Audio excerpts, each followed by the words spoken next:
The AtTheRaces.com Grand National Preview, brought to you by Sky Bet. Welcome then to the At The Races website preview, the big race, the most famous steeplechase in the world. And here we're going to try and find the winner for you. And with me is David Duggan, Irish racing expert. And if you completely, carry forward your Cheltenham form, champion hurdle winner, of course.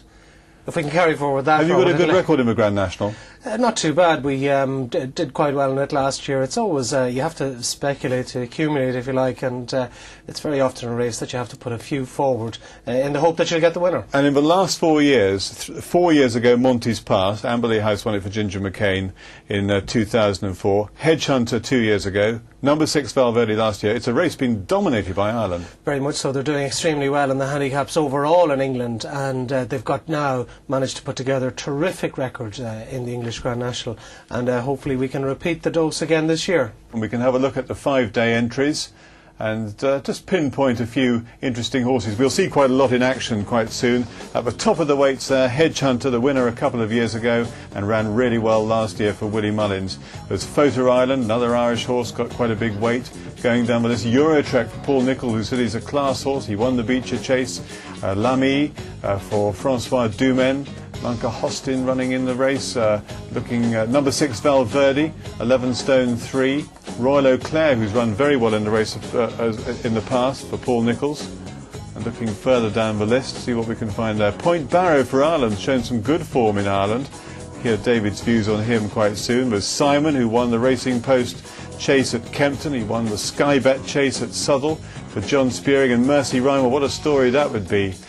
Slim Pickens for Ireland as well, Tom Taff, Kanjar Dallier, Alan King, an outsider in the Let's Live Racing colours. Beauty's Berry for Howard Johnson, that's run well round the Aintree fences before. Long Chanks for Kim Bailey, especially plotted this race for the horse that won at Newbury back in November, and Kim Bailey of course won the Grand National with Mr Frisk back in 1990. And the light was down towards the bottom of the weights there, McKelvey, giving Tom O'Brien his first Grand National ride, a top conditional jockey who's had a brilliant season, and the names just keep on coming. Look at those. There's Joes Edge for Ferdy Murphy. He won the Scottish Grand National back in 2005. Stayer of high quality, won at the Cheltenham Festival as well. And these unlikely to get into the race, looking down to Bocage of Michael Scudamore, who most unlikely if that ran. And some more there for Norma McCauley. It'd be great if Norma won the Grand National, but I'm afraid it won't be with Heroes Collage. But what we can do now, we can jog the memory, try and find a few form pointers and look at a few likely contenders for this year's Grand National. And it's Point Barrow and Philip Carberry chased by Ulart and Roger Loughran. In third place is A New Story, and then comes American Jenny staying on. But Point Barrow is digging deep and holding on to a 3 to 4 length lead over Ulart. And New Story stays on, coming down to the final fence.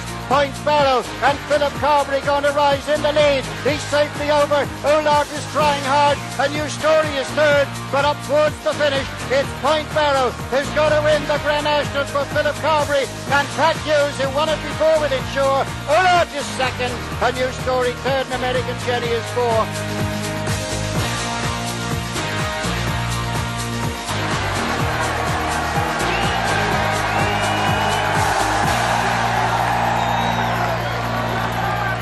The two now coming down to the final fence. Nothing between them. Jack High, Davy Russell, Homer Wells, Davy Condon rallying on the far side. Coming down to the final fence now. And as they rise, Jack High only marginally in front of Homer Wells, and then Point Barrow and Numbersixvalverde. And Homer Wells is rallying over on the far side as they run up towards the finish. It's Homer Wells and Davy Condon who's going to win the At The Races. Bobby Joe Chase second, Jack High. Point Barrow is third, Numbersixvalverde is fourth. I was very happy. He ground was a little bit testing. He wouldn't just enjoy that too much. But he ran a real nice race. He didn't really do much wrong. I couldn't be happier with him now. Yeah. He's his own worst enemy. Like when it comes to real heavy ground, he looks after himself and jumps maybe a little bit slower than he showed out of it. But you'd love the way he finished. Stayed on really well down the straight, travelling away grand, beating less than 5 lengths.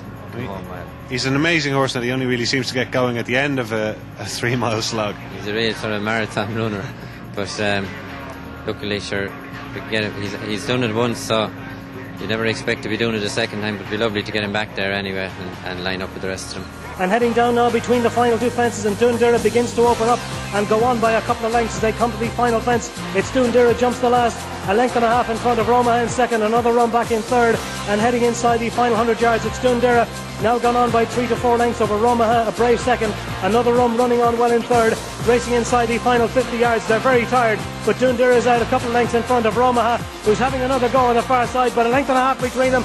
Doire from Roma, Doire by a length to Roma, Doire wins it from Roma in second, 3 parts of length between them at the line.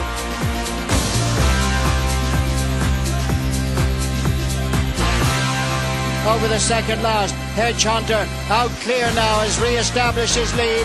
The jumping of the pursuing group leaves something to be desired. Final fence coming up, and Hedgehunter and David Casey lead the last, safely over from I've Had It in second. Rule Supreme and Native Jack, they'll battle out for third spot, but Hedgehunter has made every inch to win in tremendous style for David Casey, and at the line, Hedgehunter wins the Goulding Thyestes.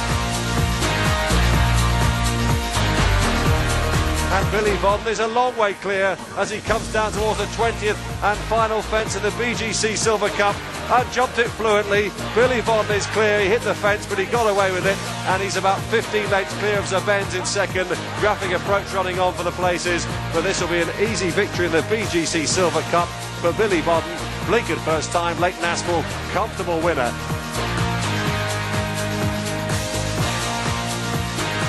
And it's Simon with the lead here. Oh, he went it all wrong, but Longlegs saved the day there. But here comes Closing Ardicky. They come down towards the final fence. It's a weary Simon with the lead, and coming to it he's over safely by 6. Ardicky is in second, then Mount Clarigo and then Monmouth. Weary horses indeed in the Sky Bet chase, but up towards the line it's Simon. But Mrs. Mercy Rummel with the lead here. Andrew Thornton rides, John Spearing trains. I just really like the horse. It's his attitude, I think, as much as anything. He's a real fighter. When he gets in a tight spot, he fights his way out. You know, he proved that. But when turning in, when he got slightly tightened up, so you know, he's tough, genuine, and that's what you want. Well, there we saw some of the leading contenders in action. We also heard from some of the connections about those horses. Let's see how they bet for the 2007 Grand National. And Point Barrow and Doire are 10 to 1 joint favourites there. You can see on the price guide. Joes Edge 11 to 1. Numbersixvalverde, last year's winner, is a 12 to 1 shot. 2 years ago it was Hedgehunter, he's 14s going down. We heard about Simon, he's a 16 to 1 shot, and so the list goes on. A very open race, but when isn't it an open race, the Grand National? But we've got a